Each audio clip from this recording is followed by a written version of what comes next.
হবিগঞ্জের রেমা কালেঙ্গা বনাঞ্চলের পাশ দিয়ে বয়ে যাওয়া খোয়াই নদীর পাড়ে অন্তত ৩০,০০০ মানুষের বসবাস।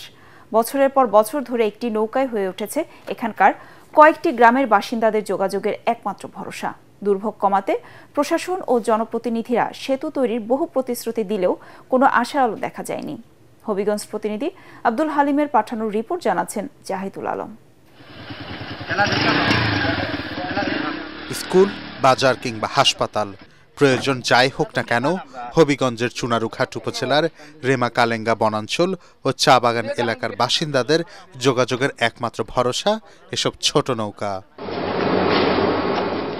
দিনের বেলা পারাপার সম্ভব হলেও রাত নামলেই বন্ধ হয়ে যায় নৌ চলাচল। এতে নিত্য প্রয়োজনীয় জিনিসপত্র আনা নেয়া, ব্যবসা বাণিজ্য থেকে শুরু করে জরুরি সেবা সব হয়ে যায় অনিশ্চিত। বছরের পর বছর ধরে এখানে একটি স্থায়ী ব্রিজ নির্মাণের দাবি জানিয়ে আসছেন স্থানীয়রা। আশ্বাসও পেয়েছেন অনেক, তবে এসব প্রতিশ্রুতির আয়ু ভোটের পরেই শেষ হয়ে যায়।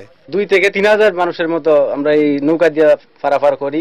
আমরা এক ছোটকাল থেকে এখানে যাই আসি, কিন্তু অনেক কষ্ট হয়। ময়নাবিল থেকে কত কষ্ট করে আসি, তারপরে তাই দাঁড়াই থাকি, আবার কত কষ্ট করে এই পার যাই। টাকাটাও দেই, এত কষ্ট সীমা নাই। আমরা একটা ব্রিজের দরকার, এটাই আমরা একটা চাই। ব্রিজটা হইলে আমরা লেখাপড়ি হইব, একটা মেডিকেল একটা রোগী যদি হয় রোগীটা আমরা নিতে পারবো। যদিও দ্রুত ব্রিজ নির্মাণের প্রস্তাবনা সংশ্লিষ্ট দপ্তরে পাঠানো হয়েছে বলে দাবি করেন স্থানীয় জনপ্রতিনিধি। এখানে একটা ব্রিজের জন্য আমরা নিজেরা খুবই তৎপর, আমরা বিভিন্ন সময় চেষ্টা করছি। মানুষের কষ্ট লাঘবে দ্রুত সেতু নির্মাণের ব্যবস্থা নেওয়া হবে বলে জানান ইউএনও। আমরা সরেজমিনে পরিদর্শন করে সরকারি সংশ্লিষ্ট ডিপার্টমেন্টের সাথে যোগাযোগ রক্ষা করে মানুষের চলাচলে যেন কোনো সমস্যা না হয় সে বিষয়ে আমরা কার্যকর পদক্ষেপ গ্রহণ করব। শুধুমাত্র একটি ছোট ব্রিজ বদলে দিতে পারে গোটা এলাকার স্বপ্ন ও সম্ভাবনার গল্প।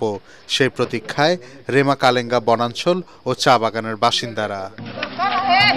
Bureau report, ATN Bangla.